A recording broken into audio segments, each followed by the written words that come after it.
Welcome to another CHRO Conversation, hosted by the Center for Executive Succession at the Darla Moore School of Business.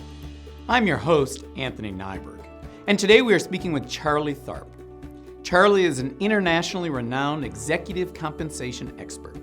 Charlie is currently a professor of practice at Boston University and the senior advisor, research and practice in the Center on Executive Compensation.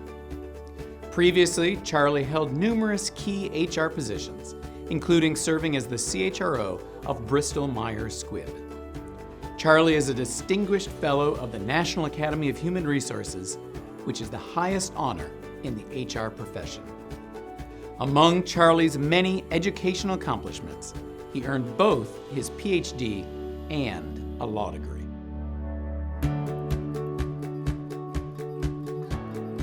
Charlie, as always, it is truly a treat and a treasure to have you come down here. So well, thanks, thank you Anthony. for visiting us. Thank you for inviting me. So I'd like to just talk about executive comp, of course, for a little bit. My favorite topic. That's perfect. So can you start by telling us how we think about aligning executive compensation when we're trying to combine both short-term and long-term goals for an organization? Yeah, and I think the most common way that companies do it is they have a mix of both short-term incentives and long-term, but what's important are the performance metrics, because some things are tied to budget, annual planning cycle. Those are ideal for an annual incentive. But others are more strategy-oriented and sustained value creation. Those are good candidates to be in the long-term plan. And most short-term plans focus not only on budget-type metrics, but they pay cash. So there's sort of an immediate feedback on pay for performance. Longer-term plans, there's more noise in the system. It's usually based on stock, which can be influenced by things beyond the company.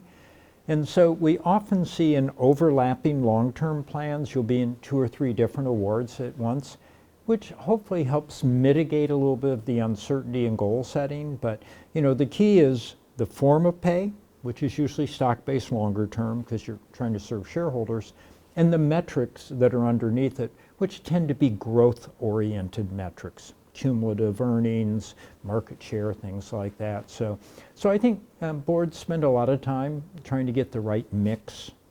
And disproportionately, in the United States at least, disproportionately, the mix of pay is long-term focused.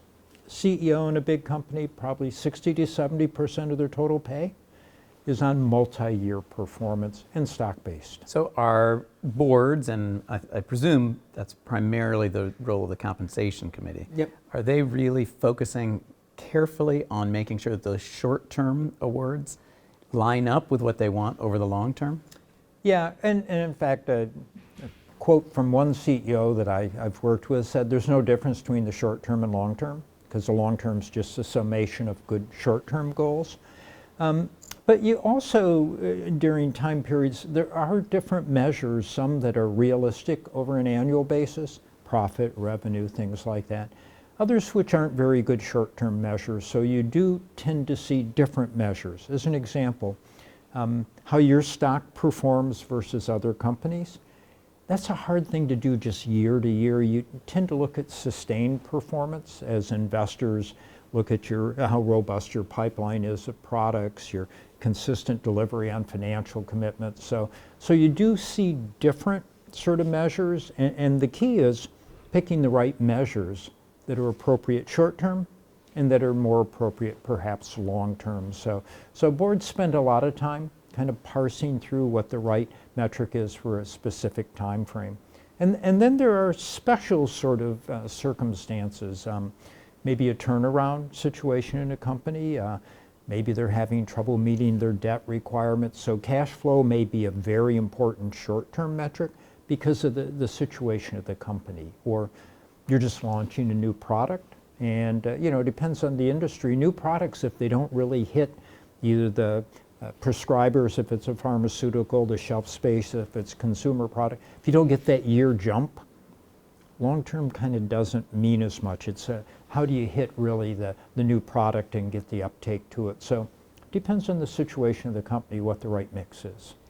I've heard you many times talk about executive compensation as a form of communication. What do you mean by that when you say that? Well, it's very obvious that what you pay for will get the attention of the participants in that incentive. So if I say this year sales are important, and I put that in the incentive plan, it's like I put an exclamation point on the sentence that says, get me some more sales. But that's only for the people in the incentive program. There are a lot of other people who care about executive pay who don't earn executive pay. Take a regulator in an industry.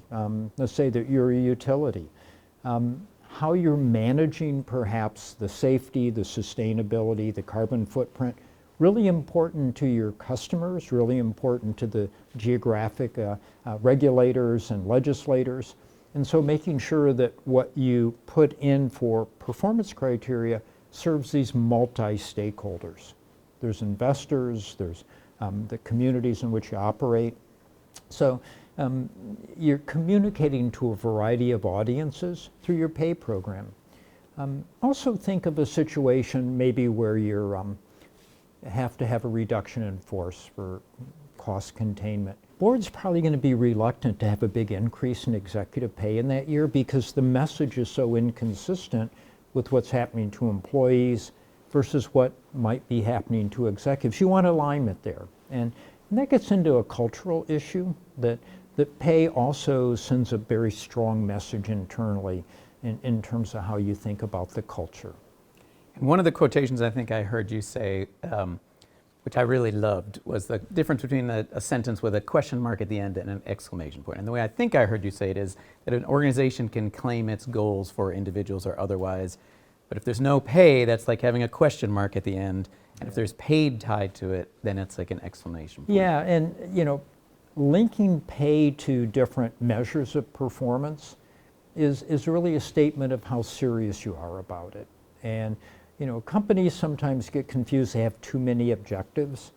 If you can have a more narrower range of objectives and make sure that there's a meaningful impact on pay, and that really lets people know that that's something important you're serious about, not only internally, but also externally. It sends a message in the disclosure that you have around pay. So given that pay is a form of communication, what is the role that particularly executive compensation has on the organization's culture? Nobody thinks that an executive and an employee should make the same money. So a lot of focus is on the difference between the average employee and the executive. That's probably not a very helpful sort of way to think about pay, because there's a market for people that work in the office, there's a market for people that work in the factory, and there's a market for executives. And they're going to be very different, obviously, on the skills, responsibility. What's important culturally is that the process that you use to determine executive pay, to determine the pay of the person on the shop floor, that there's integrity to the process. That I don't have CEO being at the 90th percentile and the average employee at the 25th percentile. If you have a philosophy around where you want to be in the market and it's consistent, process is what people pay most attention to. And the greeter at Walmart doesn't think that he or she should make the same thing as the store manager or the CEO, but they do think when it comes to fairness of how their pay is determined, that there's a process that has integrity in it. It's equally applicable to the lower level employee and the higher level employee. Being sort of careful around not having sort of two systems, so to speak, I think is important for culture. And how about similarly, what does executive comp mean for leadership development? Yeah, I like to, when I'm talking with boards, say that the words and the music have to match. That if I tell you that you have a really great career opportunity here, you're a high potential, you're someone we're looking to really future have some significant leadership roles, back to communication, the pay should reinforce that. And when you're thinking about pay for an employee, it's not just current performance. It's also helping to send the message, a bear hug I like to say, that we want you to stay for retention, and we also want you to think about your career with this company, and we're sending a vote of confidence. So pay and career development, I think, go hand in hand. And you alluded to already kind of the differences of pay level at some between kind of a CEO or, Yeah. as you gave the example of a greeter in a store. Yeah. What do you think that, it appears that this is in a widening difference across society and Yeah. otherwise. What do you think that means both now and as far as you can see into the future? So there are a lot of factors driving that. One, the majority of executive pay is stock-based. And if you notice what's happened over the last decade, for sure, in terms of the stock market and what's going on, the average employee doesn't get stock usually. They do in some companies, but it's not a widespread practice. Some of the accounting rules make it less helpful, and also a lot of employees really need more cash, and so to have more long-term doesn't work quite as well. Executives can, because of their earnings, can have more that's contingent and out in the future. So I think part of it's driven by the equity basis of compensation. It's disproportionate for CEOs. The other is the size of organizations have gotten bigger. And there's one thing we know, that pay and size make a difference. If I'm a factory worker in a $10 billion company or a $100 billion company, probably doesn't impact my pay. That's a local market. It's not determined on how big the company is. But executive pay, the big companies pay more, and so there's more of a size and pay relationship you see. And as companies have merged and gotten bigger in just the global span of many companies, the complexity and scale of the executive jobs have gotten bigger, but the lower level jobs don't get bigger. That's not a function. It's more of a local market. So there are different factors driving it. Some say the decline in unionization, some say the move toward a service industry, which has less skill requirements perhaps in certain areas. So there are a lot of factors, but the main one has been the scale of executive global companies versus the more local approach of many other jobs. And one area that we've done some research with in the Center for Executive Succession involves the executive leadership team and what the CEO needs to do to create such a team and what that means in terms of organizational success. How do you see executive comp playing a role in the executive leadership team in terms of how interactive people are or how well they can get along, et cetera? Yeah, and most people will argue and should argue to be the advocates for their business. So if you have a company with 4 divisions, they always want to make sure their division gets the right amount of funding, the capital allocation. What companies do to make that less of an issue is the majority of pay of all the senior people are on total company performance. Through stock plans, through long-term, through metrics that are really total company performance. There'll be an element on your business, but the real value of being a senior executive is you benefit as a total company does. So that helps make it more of a cooperative when it comes to making decisions of which division we're investing in. Well, which one has the greatest impact on the total company? When it comes to sharing talent across businesses, you don't just hoard your high potentials. There's more sharing. Why? Because we're all vested in the overall performance of the company. So that helps. The other is often you will see that at a certain level, everybody gets the same pay. Very narrow differences. If you're in the senior team, you're probably all pretty close in terms of your pay, targeted pay. There'll be little variations on individual performance, but you try to bring the team together with a common focus on the total company, and that there aren't glaring differences how members of the team are really compensated at a given level of the organization. So does that mean in that executive leadership team that if we did see big pay differences, we should expect that means something positive about the one who's at the high end, or something negative about the function of the person who's maybe at the low end, or otherwise? It could reflect the different value of those jobs in the market. And again, if you look at certain points in time, take cybersecurity, IT, with AI and some of the things going on, all of a sudden the technology functions in companies have really come up in pay. Tremendous difference. And then if you start looking perhaps at some of the sourcing jobs, depends on how much they've put manufacturing in different geographies, that may have impacted that. So there are factors that influence at a given point in time what are really the hot skills, but there'll still be a reasonable band of pay, especially as organizations have become flatter. We used to have more of a hierarchical. We're starting to see a little more of the broad responsibility being pushed out to different areas, so that tends to level some of the jobs also. So at that executive leadership team, we may have a philosophy of wanting to have people similarly paid, but market forces are still going to be a At a factor. point in time, yeah, and they vary. We've been in a state, maybe since 2019, maybe a little earlier, but certainly since then, in terms of thinking about broader stakeholder theory and trying to pay attention to more than just the traditional shareholder return. What influences that had on executive comp, or vice versa, if it's been? Yeah, mainly in again, back to communication, on the different areas of performance that you're willing to pay for.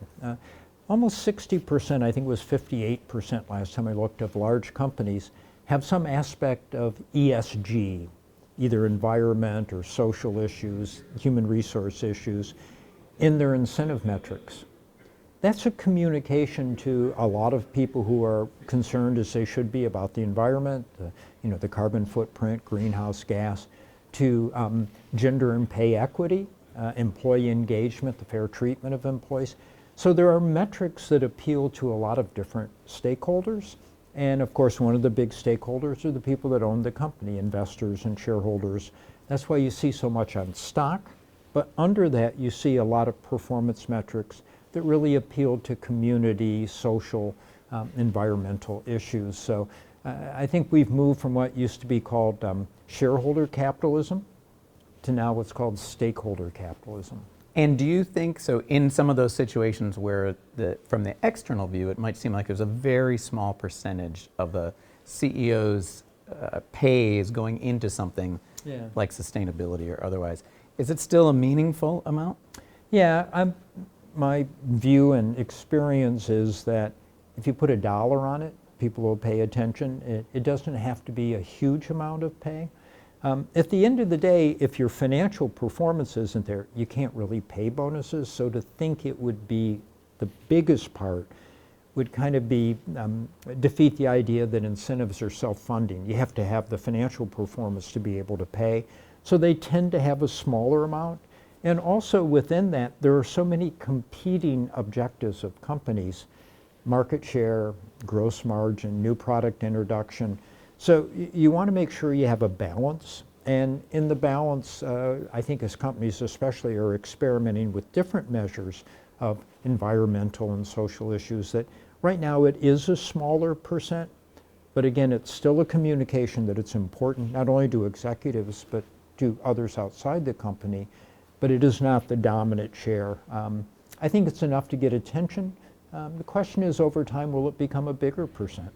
And still thinking about that outside perspective on executive comp. So there are a lot of views out there, most of them negative, I think, whether that's from government or regulators or just the general public or some of the proxy firms on, often it's on how much senior executives are making, the quantity. How is that affecting the world of executive comp? Yeah, unlike a lot of other jobs, the beauty of exec comp, it is such a transparent labor market. You can find out what any CEO, CFO, top executives in a company make. All you have to do is go to their website, and it has to be published every year. So there is a competitive market, and over time, companies can't consistently pay below that.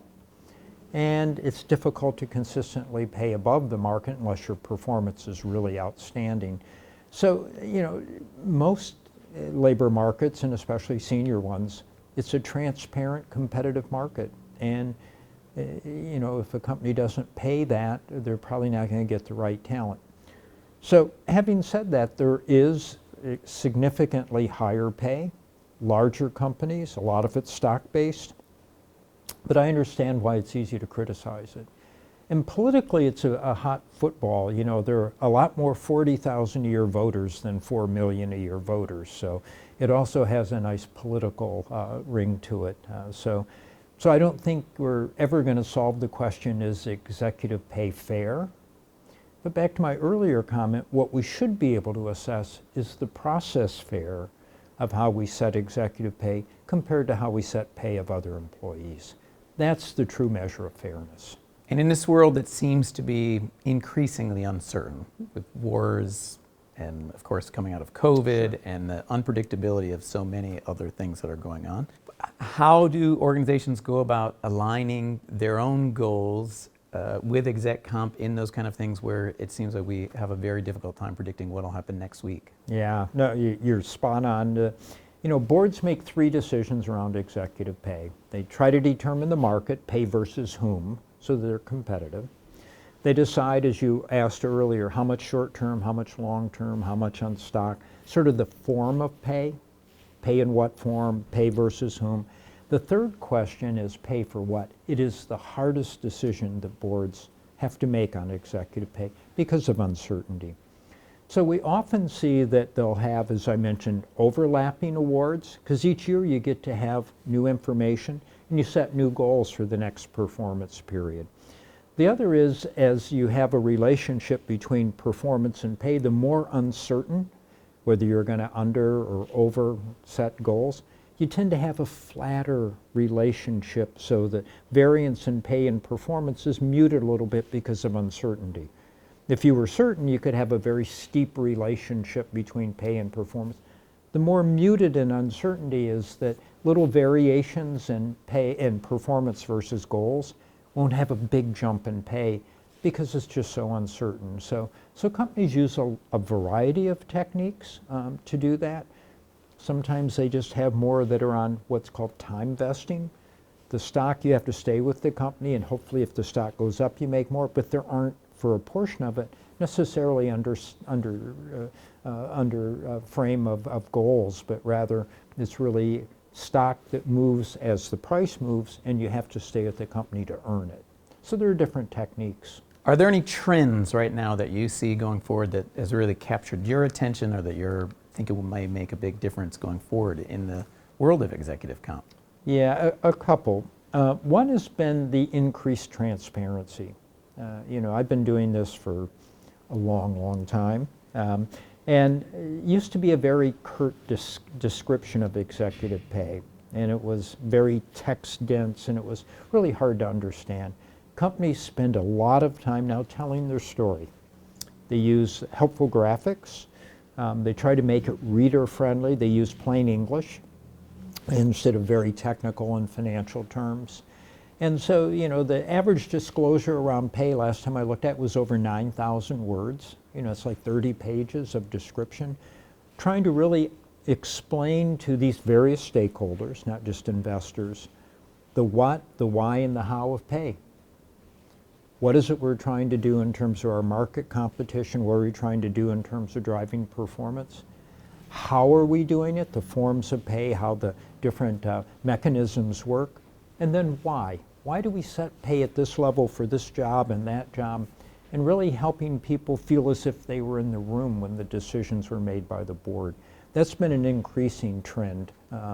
The other is, and you asked it before a little bit, was how you incorporate the interests of other stakeholders and, in fact, in the incentive metrics themselves. And it's often labeled a scorecard approach, that maybe an executive on their annual incentive will have 10 or 20% of that based on 4 or 5 factors: employee engagement or attitude survey, environmental measure in terms of carbon footprint, whatever, social view of customers in terms of the image of the company. And so they'll have a scorecard of measures that hopefully represent the interests of other stakeholders, not just shareholders. So, and then I also want to just ask you a little bit about the relationship with academia and business, because you, of course, are amazing in terms of both the quantity of experience you've had in business and in real roles as CHRO and leading the Center for Executive Compensation, et cetera, and in the academic world, being a professor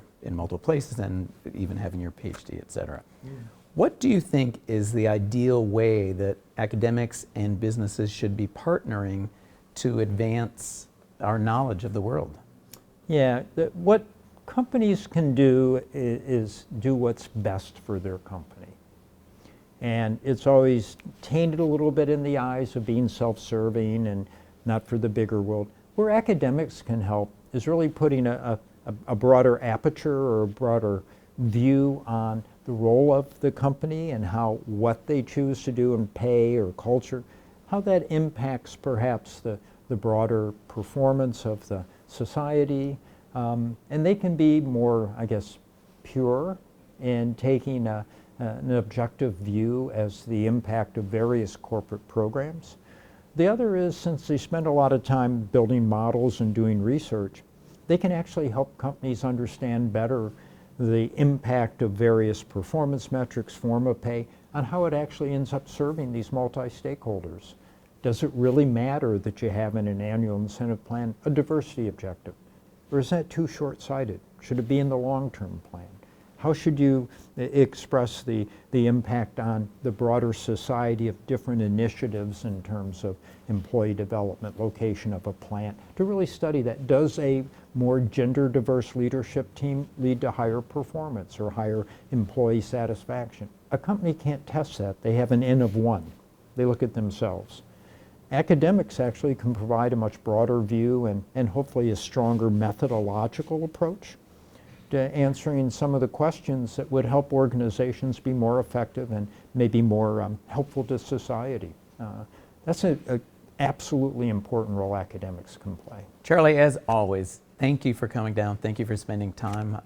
I would love to just do this all day. So, but I will get you off to see our students. And again, thank you very much. Thank you very much. You just listened to another CHRO conversation. Today, Charlie Tharp shared his views regarding the role of executive compensation in driving business success. He also shared ideas regarding how to align executive compensation with a broad set of stakeholder interests and the challenges that boards have in setting executive compensation during times of extreme uncertainty. On behalf of all of us who are associated with the Master of Human Resources program and the Center for Executive Succession here at the University of South Carolina, thank you for joining us.